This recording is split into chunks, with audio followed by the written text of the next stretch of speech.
Welcome to Messy Liberation, the podcast that dives deep into feminism, business, and personal growth. I'm Becky Mollenkamp. And I'm Taina Brown. Get ready for another messy conversation through the eyes of two intersectional feminist coaches. Let's get messy.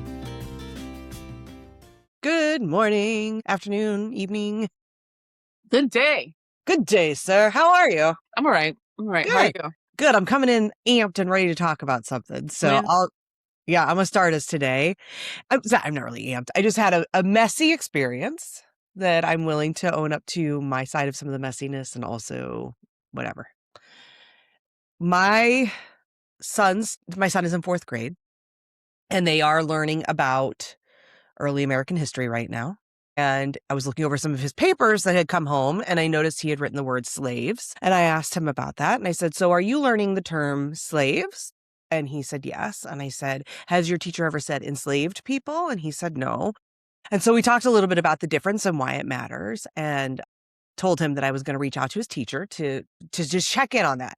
I don't know what the state curriculum is. I didn't know if that's what they're supposed to be teaching, whatever. His teacher's a white woman. His school is 33% Black, 40% white, and then the other mixed kids are in there. Not that it matters, because if you're a white teacher teaching to all white kids, we still need to really think about how we talk about topics. And I think there's an added layer of responsibility and stuff that comes into the mix when you're a white woman teaching a class that's got a lot of children who are not white, who are Black. Ancestral history with this topic and all of that. So anyway, I reached out. I sent a very nice email. Thank you very much. I felt very good about it. That was just like, hey, his paperwork came home. He was using the word slaves. I asked if that was the terminology he was learning. He said yes. And I said, I don't know if this is the curriculum or what, but I'm including I'm going to include this resource from Teaching Tolerance, the Southern Poverty Law Center's project.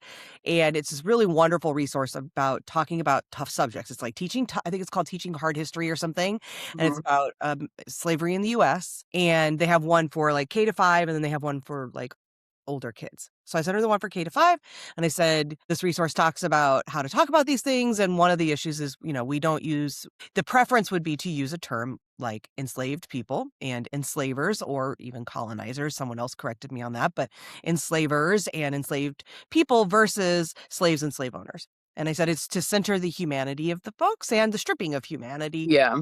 And I said, I think this is, it's important. Language matters all the time. I think it's really important around these topics, and especially important since, you're a white woman teacher or white teacher in a class or in a school that's really diverse. So I said that. Well, first of all, I'll just say I sent that at night, like right before bed. And then I got on Threads and posted, it's 2026. I shouldn't have to be telling a 4th grade teacher that we use enslaved people instead of slaves now.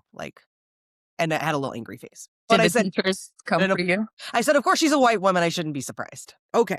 That part might have been a little harsh. Okay. I get it.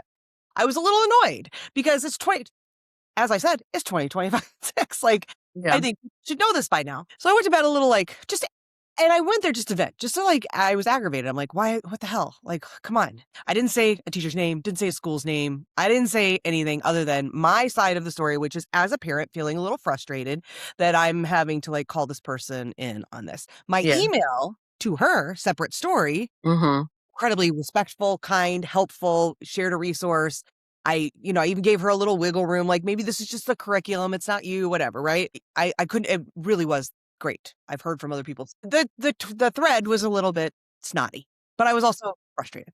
Okay, so I go to bed. I wake up. The racist trolls have started to show up on that thread, talking about how ridiculous I am. What a white, I'm a white savior coming to solve racism today. That, I'm a delicate snowflake where and then all the people also just defending but they were slaves and they were slave owners. And that is history. And we can't make history more palatable for people to not feel uncomfortable. And I'm like, God. Okay. But I also woke up to an email from the teacher thanking me. Couldn't have been. Thank you for this. I'm always trying to work on improving how I show up. And then I follow up to say, is this a curriculum issue? Because if it is, then I want to talk to the principal and make sure that we're focusing on correcting the curriculum. How we run this up the chain to correct the curriculum. And I said, I don't want to overstep you, right? I'm not going to go to your boss and report you. So let me know if it's a curriculum thing. So she looked and she said, you know what? I looked, it's not the curriculum. The curriculum actually says enslaved people. And it was my mistake. And so I'm going to work to fix that. And she was really lovely about it. She's a younger woman, and I think in her 20s, pretty fresh out of college, probably a few years out. You know, I get it. This is how I understand it's how I was raised. I do think the curriculum doesn't say it. I'm hoping that in her college, at least, she wasn't taught that. But I'm sure she grew up hearing the same terms. And so, it's probably some of that like rote memory, and it came without her thinking. And now hopefully being called in, she'll make that change. She says she's committed to it. I believe it. She's in a very diverse school where I would think she would be really conscientious of these issues. So know the school's incredible ethos around these things. And I know like he knew would be like, we're going to fix this. I didn't want to report her because it's just a mistake. Okay, Yeah. all of that. I shared in a separate post then on Threads, not on the original post. I went to a new post and I said, this is how a good teacher responds to being called in. Took a screenshot of the email, not of her name, there's no names, no email addresses, just the body of the message where she said, thank you so much. I'm going to work on this. I appreciate it, whatever. It was really kind. And then I shared my email to her. Again, no names, no email addresses. Where I shared what I had shared with her. As an example, like, first of all, because I was also feeling some guilt about my earlier message being a little snotty. Yeah. She was, of course, lovely. And honestly, I expected her to be. I was just frustrated in the moment. So I was like, I'm going to share something to show what happened from this and that she was lovely and she handled it well. And a bit of a learning moment of like, here's what it can look like to reach out to a teacher if there's a thing going on and that something good can come of it, right? And like, hey, teachers do want to learn and do better. So I felt really good about that post too. But then I had all these people who were, again, all the same people showing up about how I've solved racism. I'm the savior, and all the people wanting to defend language. And then some of the just straight up, like really blatantly racist, gross stuff. Yeah. And then, but there were a lot of teachers who showed up. And this is where I thought it was interesting. A lot of teachers showing up because this post, for some reason, the initial post didn't get a ton of traction. Great. This one it's ridiculous. It's like at 11 or 12,000 likes. So that means exponentially more views. I think it's like one of those that just for whatever reason took off. And so a lot of people have seen it. A lot of educators have found it. And I've had all these people talking to me about how I'm like doxing her. They haven't used that language because I haven't. There's no identifiable. Yeah. But just saying like, it's so uncool that I shared this and, what would she think and blah, blah, blah. And I'm like, there is this part of me. So I'm owning up to the initial message was, I was venting. Was that the best place to vent? Maybe not. I worded it better. Could I have been a little less snotty? For sure. Right. I could have just stated the frustration without it being like, oh, of course she's a white woman. Although, of course she's a white woman. Yeah. Whatever. But okay, fine. But the second message, I thought it was a lovely example of something really beautiful happening. I didn't share anything identifiable. Yeah.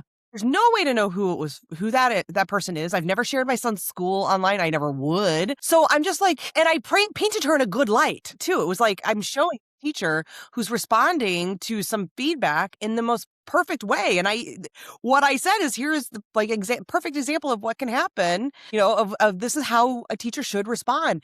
And to have all these people like glomming on and saying it was so disrespectful and so rude and whatever. And I'm just sort of taken aback by it. And while there is this part of me that's like, I get it to a degree, sharing somebody's personal correspondence. However, I don't know, I guess I'm just like, there's nothing negative about any of it.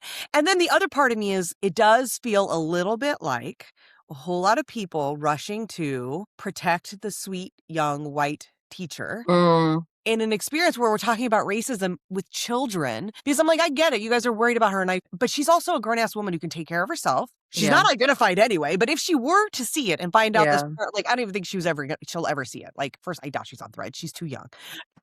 She's not going to follow me. But if she does, what she saw was me complimenting her on her ability to receive feedback and do the right thing. Yeah.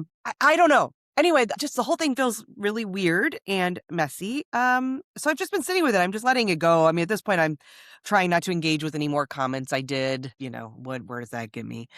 But, yeah. So that's my mess that I'm sitting in right now of like, oh, what a mess. Yeah.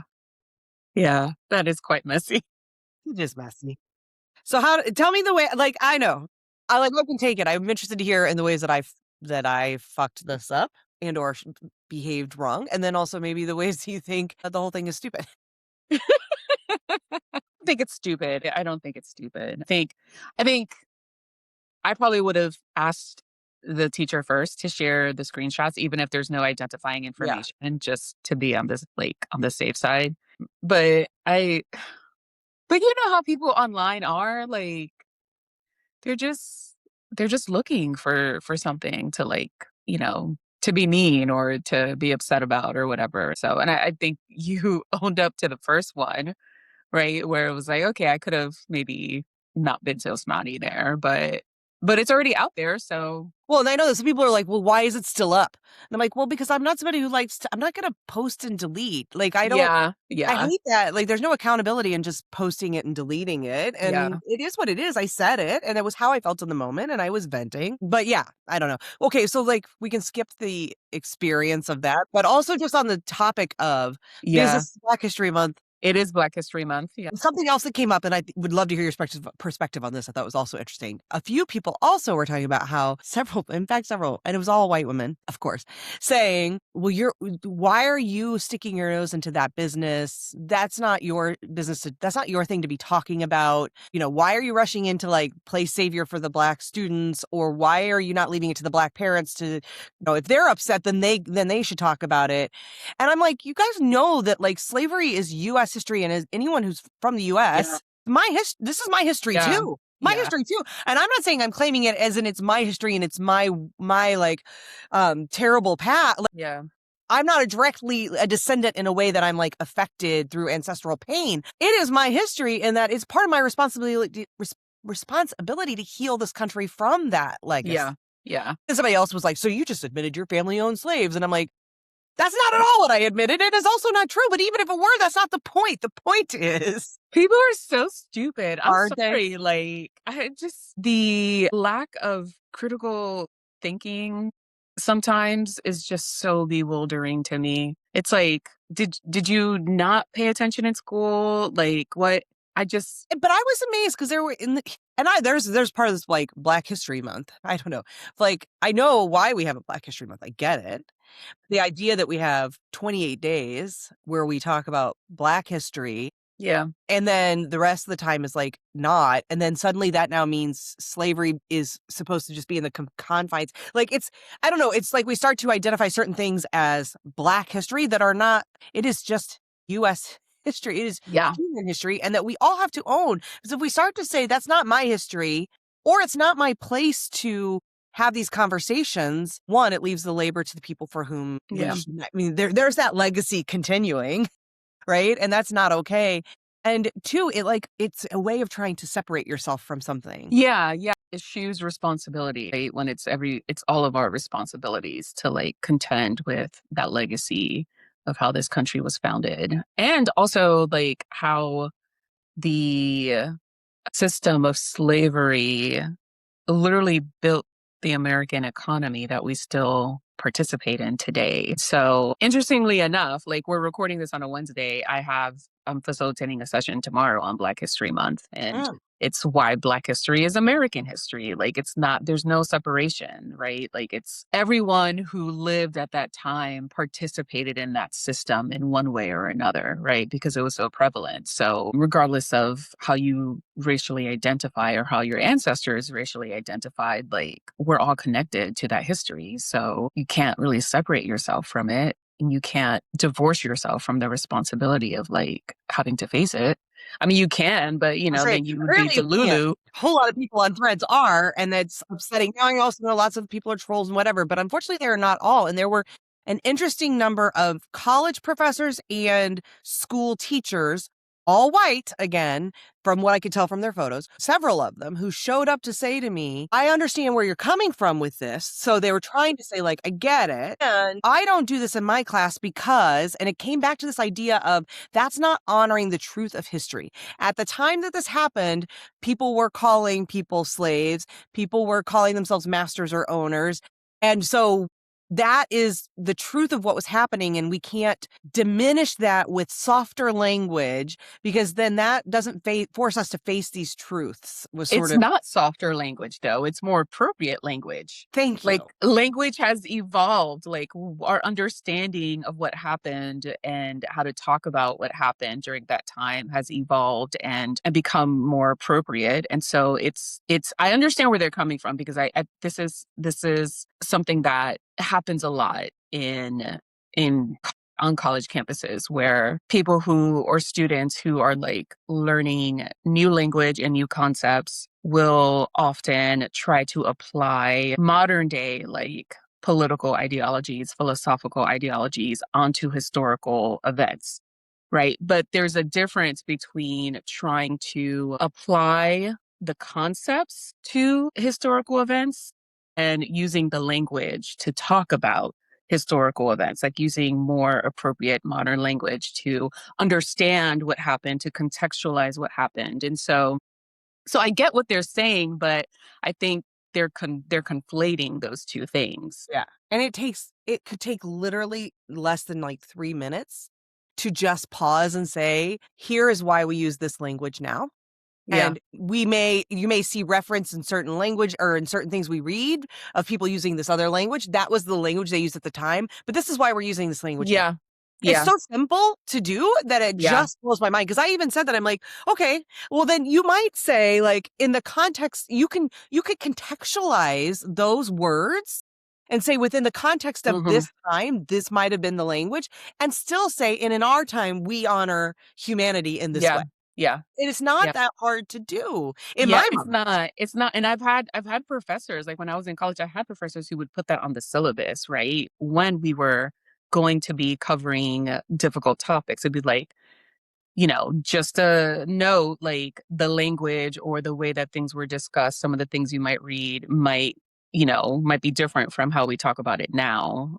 When we discuss it in class, obviously we can talk about it in a more appropriate way, but what's written, what's assigned to be read might be a little, I don't want to use the word triggering, but it might be a little inappropriate, right? And so it's like reading historical fiction or historical accounts where people use the N-word, right? Like, you don't want to necessarily censor that, but when you discuss it in a classroom today, not to use that word, right? I think that's exactly what came up for me too, because I'm like, are you the same people then, white presenting folks online who claim to be teachers talking about these subjects? Are you the same people then who, if you're reading something from Mark Twain or whoever that's using that language, where you don't skip that word, where you feel empowered now suddenly to use that language and hide behind this mask of, but it's what's there. This is our history. We can't hide from it.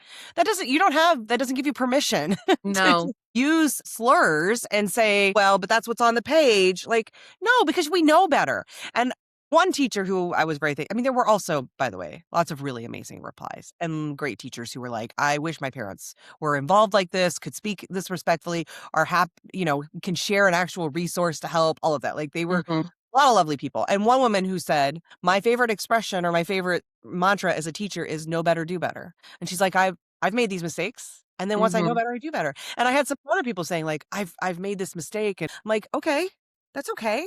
My point wasn't to shame the teacher, and I don't did. It was to say, let's know better, and then we can start to do better. Right? And I just think for the people who are worried about this poor teacher and the situation, it's just like, there are 9-year-old Black students in this class who are learning. They are at one of the most sort of important part of their development in their age of understanding who they are, what their history means, where they are in relationship to each other, and all of that. And as a white teacher, especially, I just think there is such a profound responsibility to be careful, because if you strip humanity in that way, how else might it be showing up? Right? Yeah. In ways that you don't even recognize. And so the calling in to say, can we always remember to center humanity? I think it's just a really valuable thing for us to always be thinking about. And then there are also the trolls who are like, well, she's not a teacher then, she's a person who teaches. I'm like, oh my God, I can't with people. Stupid. Again, people are stupid. I think it is also a way to center the humanity of the students in the class, right? And so, like, someone who's like, well, that's the language that was used at the time, so that's what we have to, like, that argument prioritizes like the material, the content over the way that the students are going to receive and engage with the content. And at the end of the day, that's just bad teaching, right? Like the role of a teacher is not like, yes, you want to distribute and educate and focus on the content, but you have to consider like if the students aren't engaging with the content, if they're not able to like really absorb the content in a way, like in a healthy way, in a way that's like beneficial for them, then you failed as a teacher. And so if your entire focus is on just making sure the content, the integrity, whatever of the content remains the same, and you're not thinking about how the students in your classroom are going to be, absorbing that, then why are you fucking teaching? Just go do research. Yeah. Yeah. And I mean, again, she received it really well. So that feels really good. And, it's so easy because when I talked to my 9-year-old about it, he got it right away. It was like, Yeah. it's just not a big deal to them. But it is also so easy if no one tells them, then they don't know. Yeah, right? they'll So just my son's perpetuate using it. that word. He's using the word slaves, thinking of it as if it's slave owner, and that the dynamic that creates. And there's no separating that from race, obviously, and the messages that then gives, subtle or not. Those things seep in as part of what informs how we show up. And Yeah. that stuff, that's how these things get replicated without our consent unless we interject, right? Yeah. And so if I hadn't seen that, though, if I hadn't stepped in, if I hadn't said something to him and done a correction, and if I hadn't worked with the teacher to hopefully change things moving forward, it would just be one more way where my kids now, and it does make me think like all the places where I'm missing it, Mhm. don't know. So Yeah. that's something. It's something, all right. Yeah. Do you have a mess? I don't have a mess, but I was going to ask you, have you been watching the Olympics at all? Some. What have you been watching? Well, every time I put on, so the Peacock app is where we have it, all thoughts about whatever, it doesn't matter. Anyway, that's where it's at. So every time I go there, the thing they serve up to me is curling. It's always fucking curling. My husband and I are like, how much curling can there be? It's always curling. So we have to search for anything else. The problem is my husband's a bigger Winter Olympics fan than I am. I much prefer Summer Olympics to winter. I know some people love winter. I love track and field. So like, I don't know what it is, but maybe because I was a runner for a long time, but I dig track and field. I could watch that stuff all day. Winter Olympics, I'm kind of like, okay. I mean, it's cozy. I love like watching all the people out in the snow and like I'm sitting in covered up in my warm blanket.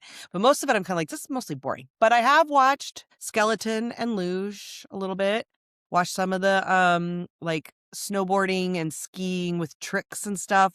Watched a little alpine skiing, the cross country stuff, and some curling. I did watch the Malanin, the male figure skater. Ilya? Yeah, his disastrous final performance that kept him off of he was supposed to be like a lock for the gold medal and then watched him fall apart. Felt awful for him for that because I just can't imagine on that stage. Yeah, that's about it. What about you? Yeah, we don't really follow the Summer Olympics that much, but we do like the Winter Olympics because we like the figure skating. So I've always been a really big fan of figure skating. I don't follow it. Like, don't ask me to explain what a triple whatever is. Axel versus Lutz versus whatever. I look at them, I'm like, they all look literally the same. Yeah, they're just jumping and spinning in the air to me. Sometimes they go into it backwards or forwards, and I guess that's part of it, but it's also about like the blade, and I'm like, people know it's technical. It's very precise. Yeah. It's very precise. But yeah, I like just the artistry of it, and when it's just, to me, it's just a beautiful sport. It's a really beautiful sport. But the thing that I love about it the most is whether it's like a single or a pairs team, when they like nail their like jumps or their maneuvers or whatever, like, you can just see this like euphoria on their face. Their reactions are just like immediate. It's like with gymnastics in the summer. Yes. Yeah. So like it's just, I don't know, just watching that sense of joy. But then when they don't, then it's like, it's devastating. Like you can see. And so I didn't see when Ilya Malinin kind of, lost it. Mello was watching it. I think I was working or I was writing or something when he was on, when the men's were competing, but Mello saw it and she was like, it was really bad. But she also said he just kind of like gave up after, like, I for the think rest of that's his when he realized performance. he was not getting, after he missed his first, the first one, I think was like, okay, I could recover, because he was trying to land what do you call a A five? quad. No, a pentuple, wasn't it? The first person to do 5? That's a quad. What's a 4 Because then? he's called the quad god. What's a 4 then? 4's a quad. I don't know. Maybe He is a quad guy because he can do. I think his thing is he can do quads like nobody's business. yeah. He can do those like it's a triple for most people, but I think he's the first person. The thought was going to be that he was going to be the first person to land a 5 spin Okay.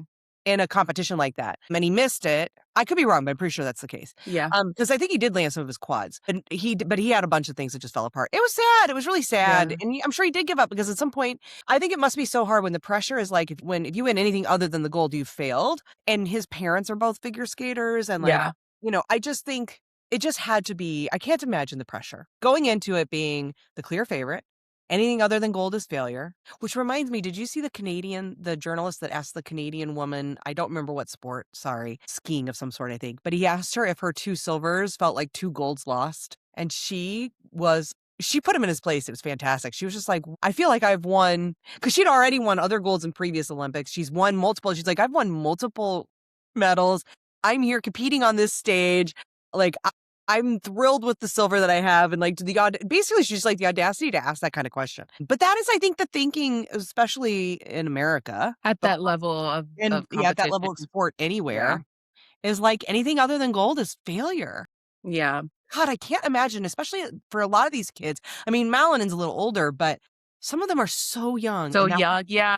Sure. Yeah, there was a Japanese girl who I think she won gold in the singles, a figure skater. She was 17. Yeah, there's some of the downhill, some of the youngest skater. Yeah, they have snowboarders are like 16 and 17 too, and It's wild. It's so wild to me. But so I wanted to talk about, or I wanted to like settle on Ilya for a second, because like Mello also said like once he came off the ice that he also just was kind of threw a little bit of a tantrum, which I get it. I'm not an athlete. I don't get the pressure of that level of competition. I get it. He recovered pretty quickly. I will give him credit. So he sat down and he was like, this wouldn't have happened if they'd sent me to Beijing or wherever it was. Because I guess 4 years ago, he didn't make the team and he was younger then, fitter than. I guess he's more ready.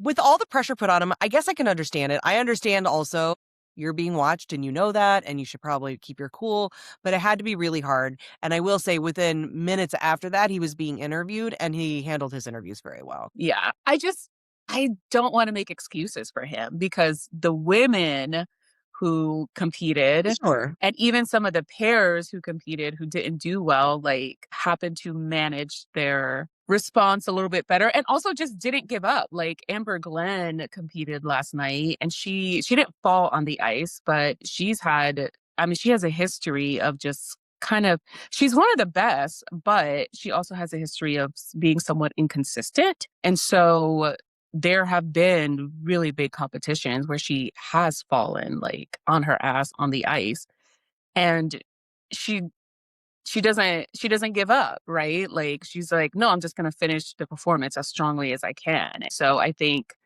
like all I just say, just like last night, Melo and I were just like, the women competing are so much better than the men. Like they're just stronger performers, or it's always been the case. Yeah, with the artistry and also with like the technical things. Like they fall a lot less. Like they're a lot more like disciplined, it seems, instead of just like trying to like show off, But also like when they do quote unquote fail, like they handle it so much better. Like there's a level of like emotional maturity there. And I feel like we just make so many excuses for like, regardless of the pressure, regardless of, how important it is for you.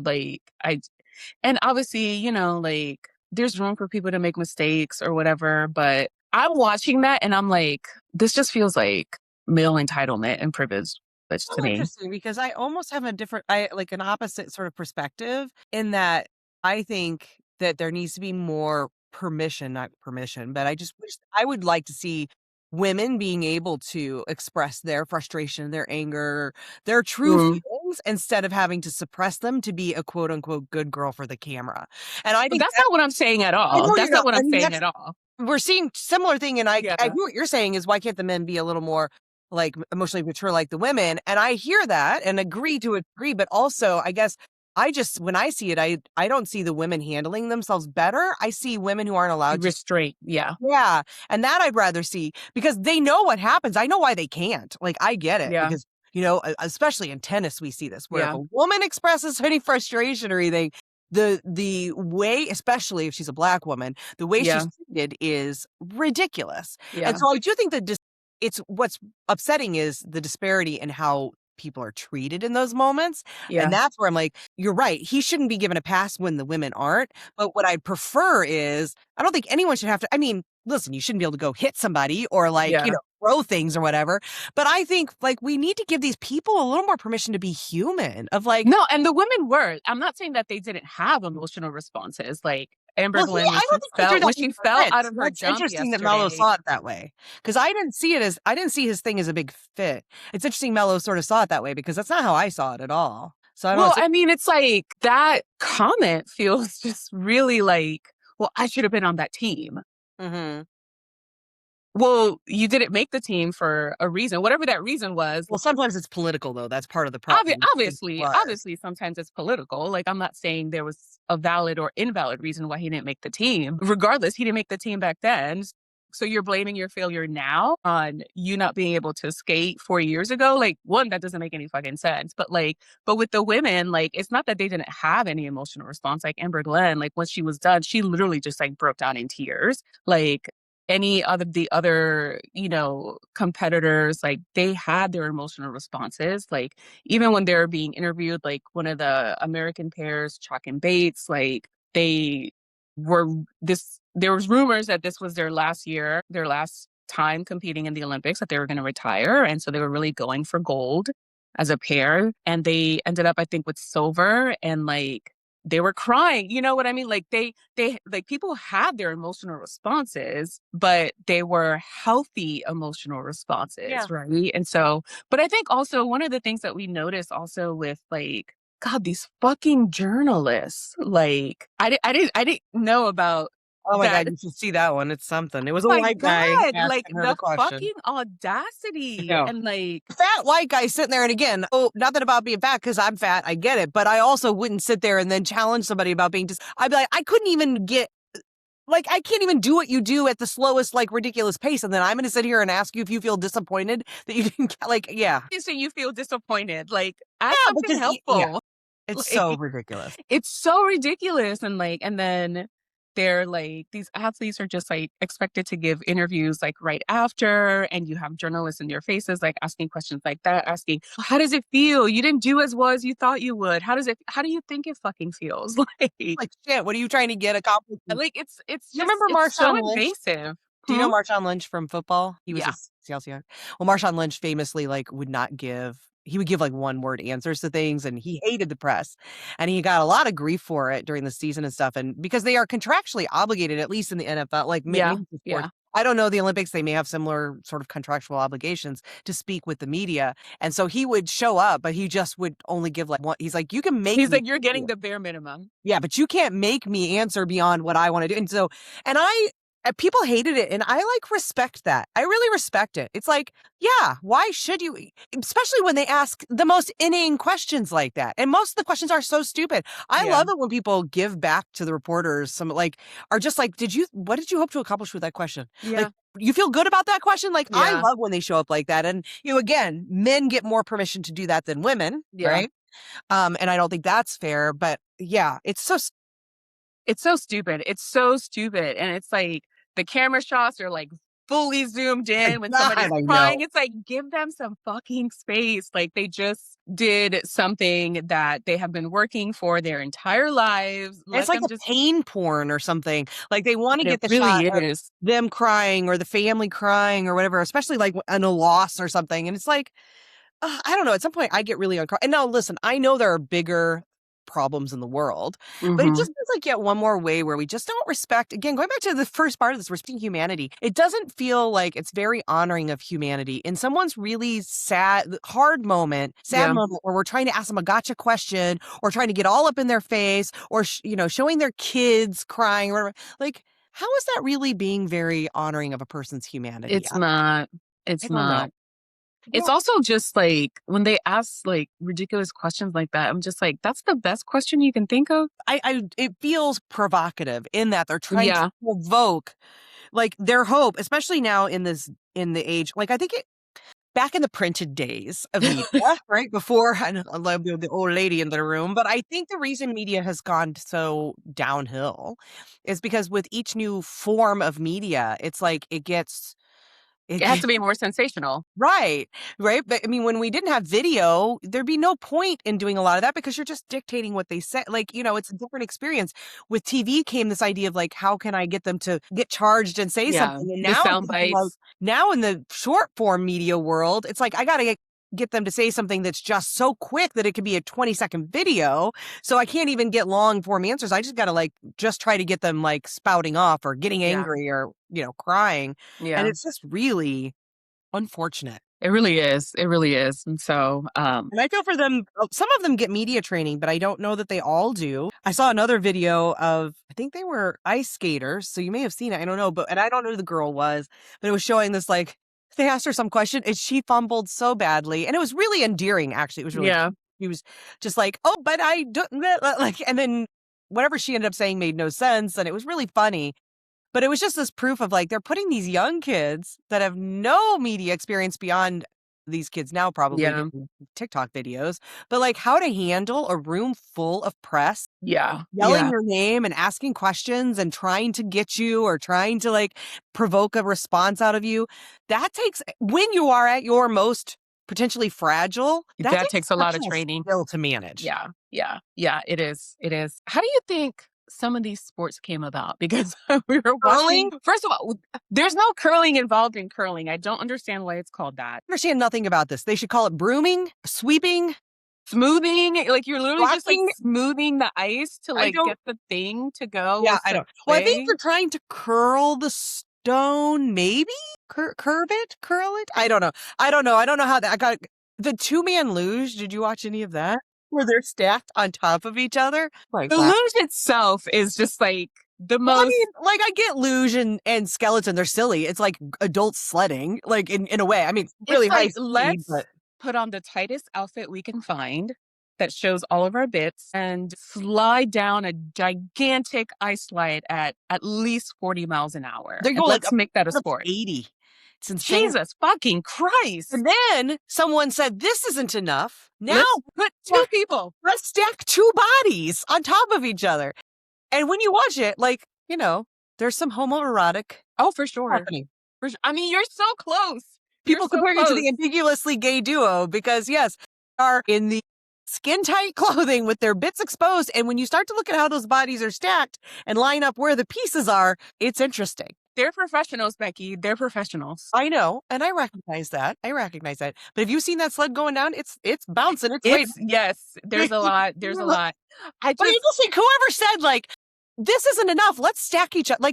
Again, we were saying, where do these things come from? I don't know who in their mind ever said. See, the ones that make I love the cross country. They call it the alpine ski and shoot thing, and I love that because I'm this makes sense. Somewhere along the line, people had to hunt to do this. Yeah. This was literally a skill people have and still have where they have to go out and cross-country ski and then shoot their food and take it home. Okay, that makes sense. I kind of get downhill skiing. It's fun, I guess, whatever. But yeah, some of them, especially that 2-man luge, I'm like, why? How did this become a sport? Who said one person's not enough? We got to stack. Yeah. We got to stack them.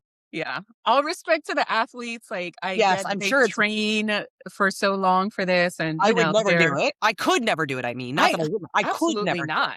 Yeah. Absolutely not. But there's not a sport there that curling, I will be honest. I do think I could learn curling. Would I ever be the best? Probably not. But I think I could at least that's the one I'm if it weren't on ice, I could probably learn it. I could do it on ice. I don't know. I can't stand up on ice. They have special shoes. Haven't you seen the way? And then they slide on their shoes. I think it looks fun. No, I haven't seen those. I haven't watched it. Yeah. It just makes me wonder, like, who decides what's an Olympic sport? Like, what's an Olympic worthy sport? I know. Because they keep adding them. They do keep adding. Took my medicine. Oh. Yeah, they keep adding them. Like, well, breakdancing got added to the Summer Olympics, which I remember. what a I disaster remember. that was.